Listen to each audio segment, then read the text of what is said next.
Hello everyone. We have talked about balance sheet and income statement before, so I'm going to go over cash flow statement today. Um, the cash flow statement is very important because it tells you about the cash of the company, um, how a company was generating cash during the year. Um, Now, in every cash flow statement, you have three types of activities. One is operating activities, which is the main activities of the company. And then you have financing activities and you have investing activities. So let's take a look at a sample cash flow statement from the slides. Um, we start with the beginning balance cash of the year, for example, $58 million. And then we look at the first activity, which is the operating activity. In operating activity, you start with net income. Okay, so net income is $689 million. And then you have to add back depreciation. Why? Because depreciation is a non-cash expense. You subtracted depreciation in the income statement. Okay, but because it is non-cash expense, in the cash flow statement you have to add back in order to find out the cash of the company. So add back depreciation 116. Okay, and then you make adjustment related to current assets and current liabilities. So the first adjustment we make is account receivable. If account receivable decrease during the year by an amount 36, that would increase your cash because account receivable decreased by 36, meaning the company was able to collect cash from the customer. Okay, so that would increase the amount of cash. Then decrease in inventory. If inventory decreased by 60, meaning the firm was able to sell inventory 60 during the year, so increase the amount of cash. Increase in account payable, okay, meaning the company hasn't paid yet, so that would increase the cash as well. Increase in other current liability, it is the same thing as increase in account payable, increase the cash. Increase in other current assets, that would lower the cash of the company. Okay, because the company haven't collected the cash from the current assets yet. Then you add all this up, you have the operating cash flow equal to 1175. The second activity is the investing activities. During the year, the company was able to sell fixed assets 104, so it is inflow. Okay, that would increase the amount of cash of the company. Then the last activity we have is the financing activities. In the financing activities, if the note payables decrease by 93, what does it mean? It means that the company was using cash to pay off note payable, so therefore the cash decreased by an amount 93, so you subtract. Decrease in long-term debt, the same thing. The company was using cash to pay off the principal of the debt, so that would lower cash.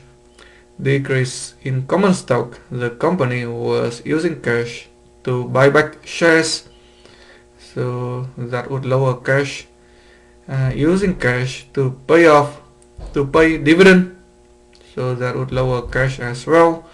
So the financing activities is an outflow of 641. So during the year, the company has 1175 in operating cash flow, 104 in investing, and outflow of 641 in financing. So the net increase during the year is 638. So the beginning balance of cash is 58. Increase during the year 638. So the ending balance at the end of the year is 696. Okay.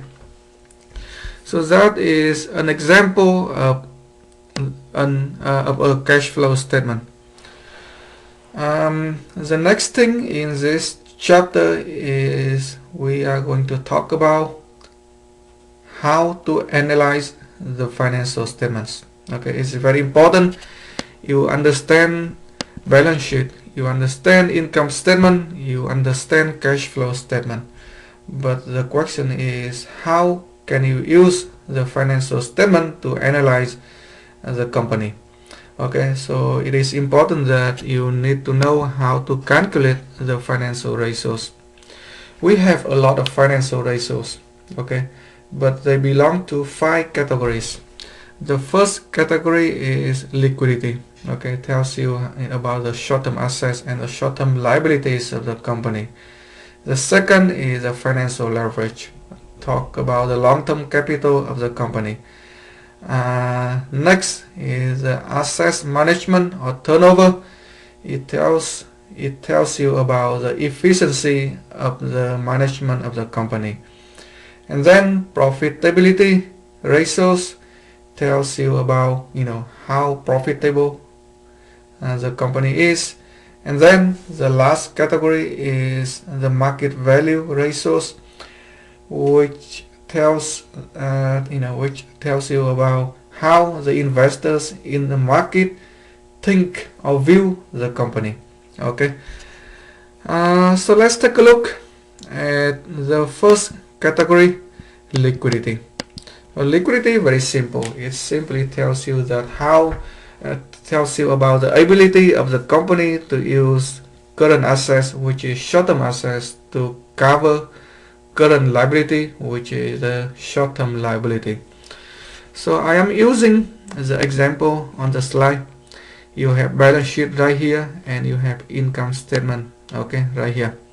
Alright, so for the liquidity, okay, ratios, we start with the first one, which is the current ratio. Alright, so you have current ratio, which is equal to current assets over current liability. Now, so let's take a look at the balance sheet. You can see current assets. We are trying to calculate in the year 2011.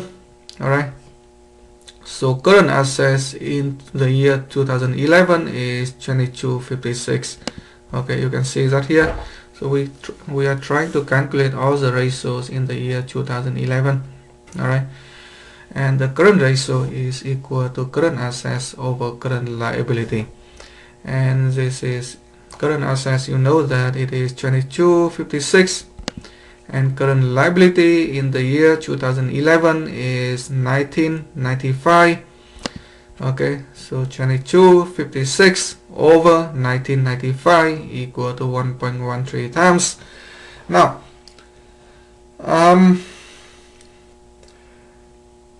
so what it simply means that the current assets of the company is able to cover the current liability 1.13 times. Now these ratios by itself doesn't tell you much. Okay, when if you want to understand or you want to make this number more meaningful, you better compare it. Compare current ratios over time. For example, you are calculating in the year 2011, you can calculate in the year 2012, you can calculate the year 2013 and 2014. So basically you compare the ratios over time, and then you compare with a similar company or with the industry, okay, industry average. So you compare over time and you compare cross-sectionally, in the industry, which is the industry average. Alright, that would make the number more meaningful. If the current ratio is increasing over time, which is a good thing, and it is better than the industry average, meaning the liquidity the liquidity issue and the liquidity problem in the company is very good. The company has very good liquidity. Okay, and the second ratio in this category is quick ratio. Sometimes in the current assets, inventory is not easy to sell. So some people want to exclude inventory out of current assets. So that is why we have quick ratio. And let's take a look at the balance sheet again. The inventory is 301. Okay, so quick ratio is equal to current assets, which is 2256, minus inventory, which is 301, over current liability, which is 1995, equal to 0.98 times. Alright, again, 0.98 times is not very meaningful. To make this number more meaningful, you should compare it over time and compare with the industry average. Okay, and similarly for the cash ratio, cash is the most liquid asset in any company. Okay, so if you exclude all other current assets, you keep only cash, you have cash ratio, which is equal to cash over current liability. So cash in 2011 is 696 divided by current liability, which is 1995, equal to 0.35 times. Okay, and again, you should compare this number over time and compare with the industry average. The second category is the financial leverage of the company. Basically tells you about how the company is using debt and using equity. So you have the first ratio, which is the total debt. The total debt is simply equal to total assets minus total equity, okay, over total assets. So total assets is equal to, in the company, is equal to 5394 minus total equity, which is 2556 common stock. Okay, you can see it here, 5394 minus 2556 divided by 5394. So the total debt ratio in the company is 52.61%. Again, this number alone is not very meaningful. You have to compare it over time and compare with the industry, okay, average, because different industry would have different debt ratio. Some industry are using a lot of debt, for example financial industry, but some other industries are not using a lot of debt. Okay, so therefore you should compare the ratio of this company with a similar company in the industry, or you compare with the industry average. Okay, and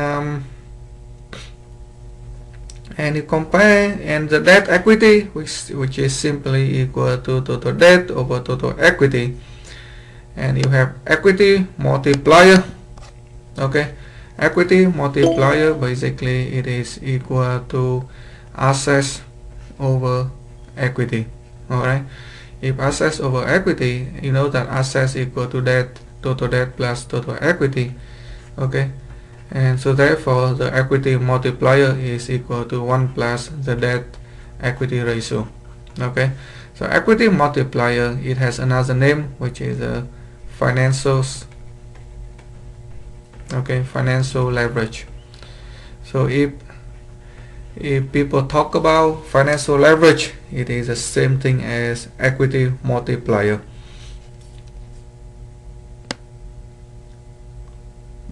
And you have long-term debt ratios, and another important ratio in this category is times interest earned.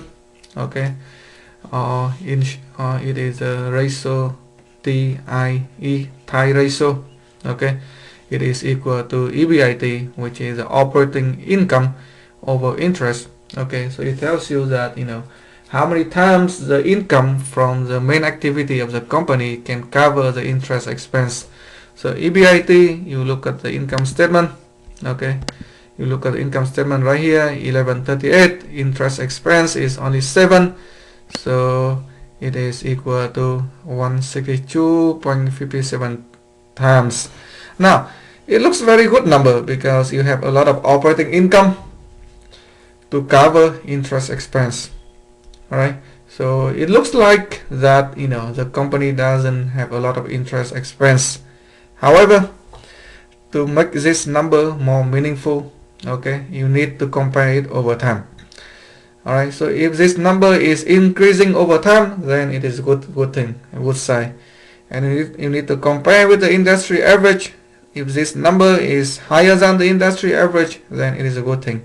Okay, and the same thing for the cash coverage.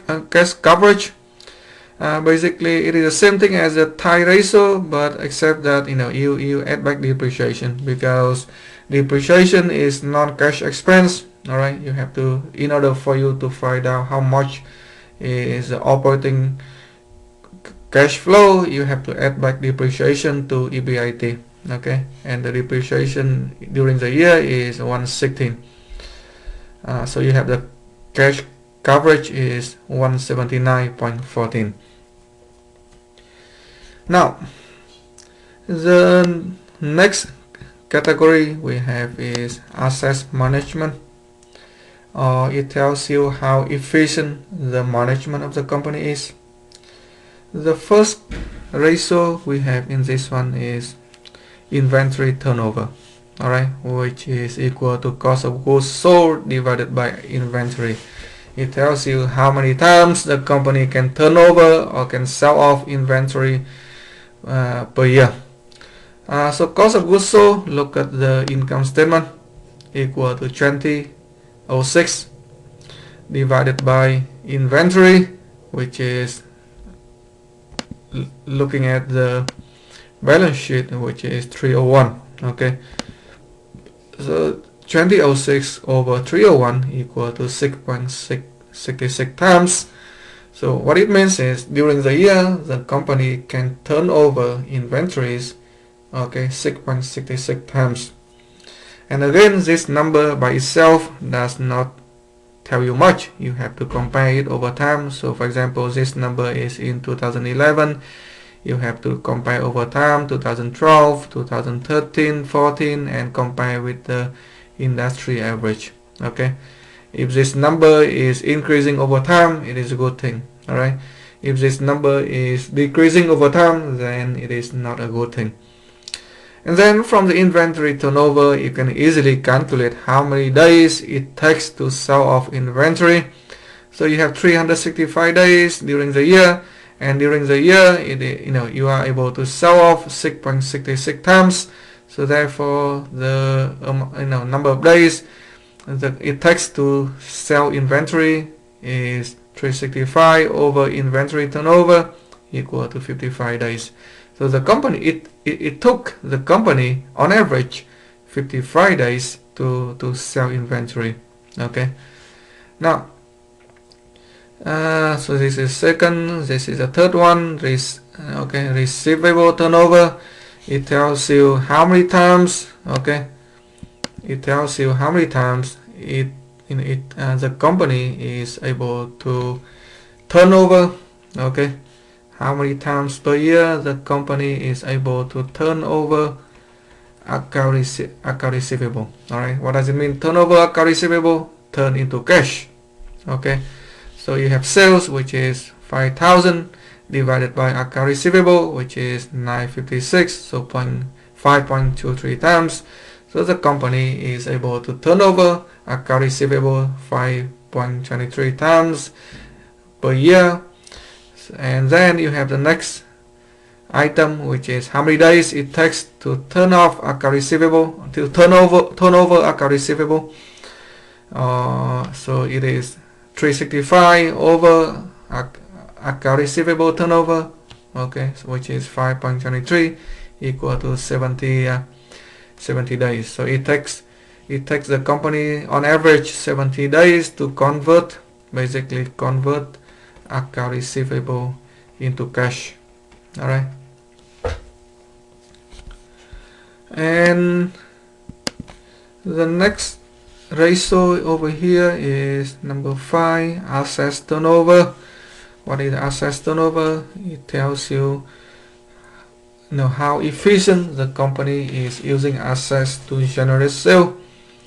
So it is equal to sale over total assets. Sale is 5,000, total assets is 53.94 and equal to 0.93. So what it means is for $1 assets, okay, for $1 assets, the company is able to generate $0.93 or 93 cents in sale. Okay, so this ratio tells you that how efficient, okay, how efficient the firm or the company is using assets to generate sale. Okay, so if the company is very efficient in using assets to generate sale, the assets turnover will be high, and vice versa. If assets turnover is low, then the company is not very efficient in using assets. All right, and this is a networking turnover. It is very similar, but now it tells you how efficient the company is using networking capital. Networking capital meaning it is, okay, networking capital is equal to current assets minus current liability. Basically, it tells you how the company manage current assets and current liability. And now, okay, this fixed assets turnover, okay, this is number 6, this is number 7. Fixed assets turnover tells you that how efficient the company is using fixed assets only to generate sale. All right, and the next category is profitability ratios.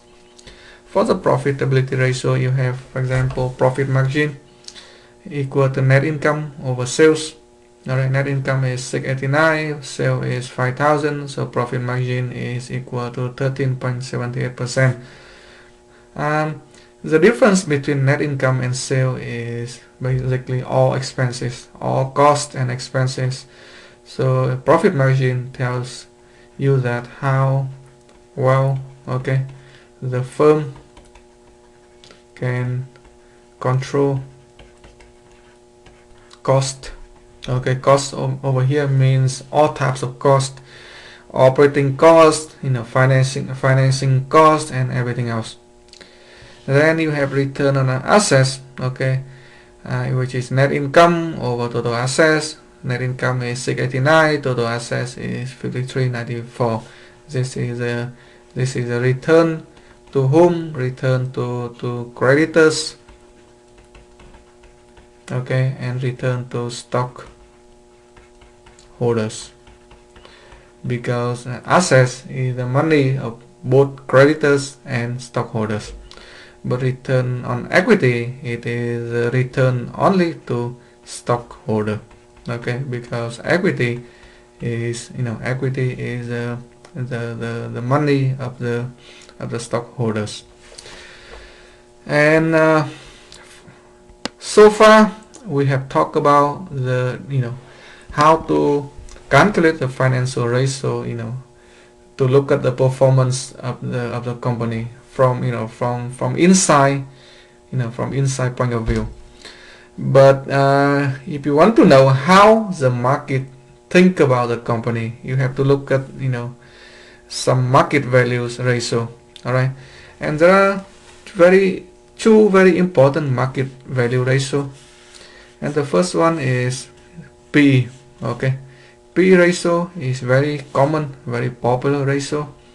It is equal to the price per share of stock divided by earnings per share.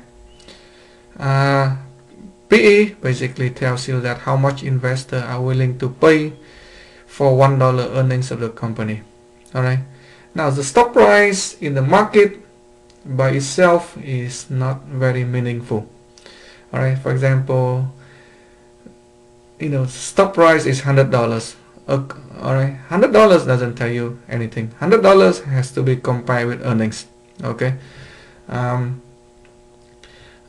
Alright, so the PE tells you that how much investor how much investor value the earnings of the company. If the investor value earnings, if investor think the companies have a lot of earnings potential, the investor are willing to pay a lot for the earnings of the company. So you will see the PE would be high, okay, and vice versa. So over here, PE is equal to price equal to 87.65 over 361 and equal to 24.28. So what it means is the investors are willing to pay $24.28 for $1 earning of the company. Okay. And the same thing for the second ratio, you have market to book. Sometimes people are using both PE and market to book because sometimes earning can be negative. Alright, so therefore PE ratio may not be a good a good indicator if earnings is negative. And second reason that people may not be using PE ratio is because earnings sometimes might not be very reliable, because the managers have a lot of flexibility to prepare the income statement. So therefore earnings can be the manager have a lot of flexibility to manipulate the earnings. Alright, so sometimes we need to look at another ratio, which is a market to book ratio. Alright, market to book ratio equal to market value, which is the price divided by book value per share. And the book value, it is the managers will have more difficulty in terms of manipulating the book value than manipulating the earnings. Okay, and book value can never be negative. Okay, so sometimes investor also using market to book to see how the investor think about the company. All right, so over here price is 87.65, book value, it is a book value of equity. Okay, this is a book value per share of equity. Okay, and it is equal to 361, so it is equal to 24.28. all right, so both PE and market to book tell you about how investor think about the company. If investor think the company have a lot of good potential, you will see they pay a lot of money for the earnings and they pay a lot of money for the book value. Okay.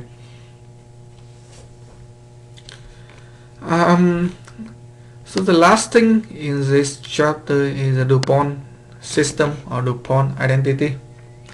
Using the DuPont, we are able to break down return on equity, because return on equity is the most important thing to the stockholders. It tells you that how many percent return to the owners of the company. So if you want to improve the return on equity, what can you do? So you have the short version of the DuPont identity. So you have return on equity basically equal to net income over equity. So you break it down, okay, net income over assets times assets, okay, over equity. So net income over assets, basically it is equal to return on assets. Okay, assets over equity, it is equity multiplier.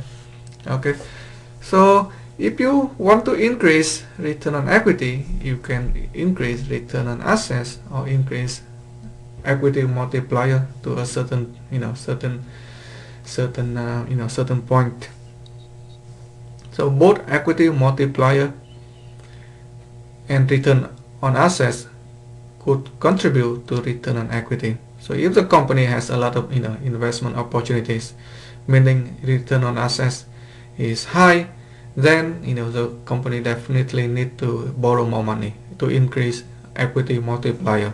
Okay, The second version of the DuPont system is a long version, okay, in which you can break down return on equity into three things, which is equal to return on equity is net income over equity. So you can see that it is equal to net income, all right, over um, over sales times sales over assets times assets over equity. Okay, so the first number, obviously it is a profit margin. The second ratio is a sale over assets, which is a total assets turnover. Okay, total assets turnover, TAT. And the last ratio is obviously equity multiplier. So if you want to increase return on equity, you increase profit margin, meaning you increase the ability to control the cost of the company. Increase assets turnover, meaning increase the efficiency of using assets. And you could increase equity multiplier. If you have high profit margin, you have high assets turnover, you could increase equity multiplier by borrowing more money.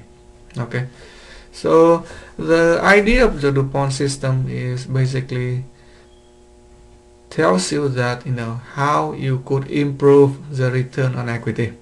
Okay, for example, let's take a look at example here. Calculate return on equity using the DuPont.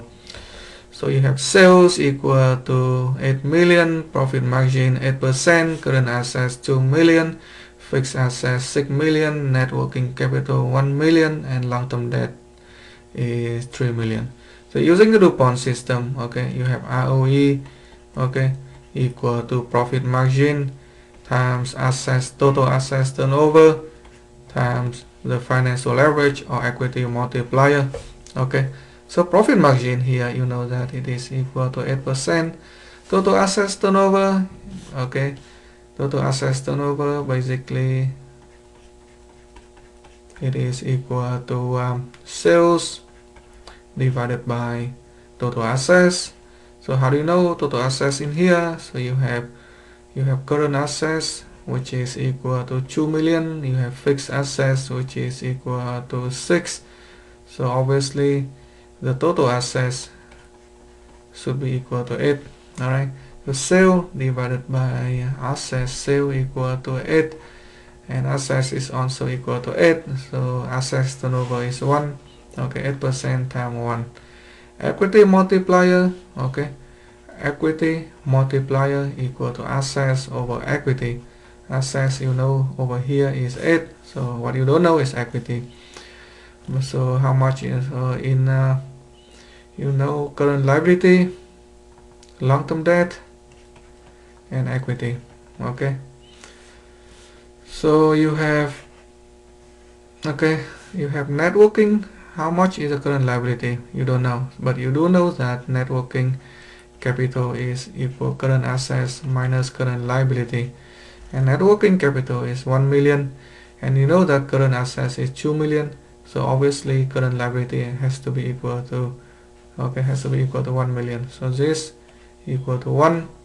Long-term debt is equal to 3, and you know that total assets equal to 8. So total liability and equity has to be equal to 8. So equity has to be equal to 4. Okay, so assets equal to 8, equity equal to 4. So equity multiplier equal to 2. Okay, times 2 in here. So you have 8% times 1 times 2 and equal to 16%. Okay. Alright, so that is chapter 3. Very simple. I just wanted to go over some important things of chapter 3 with you, because some of you may not be able to come to the class, and some of you wanted to to review the lecture in more detail. Okay, so feel free to let me know if you have any question or something. Alright, thank you very much.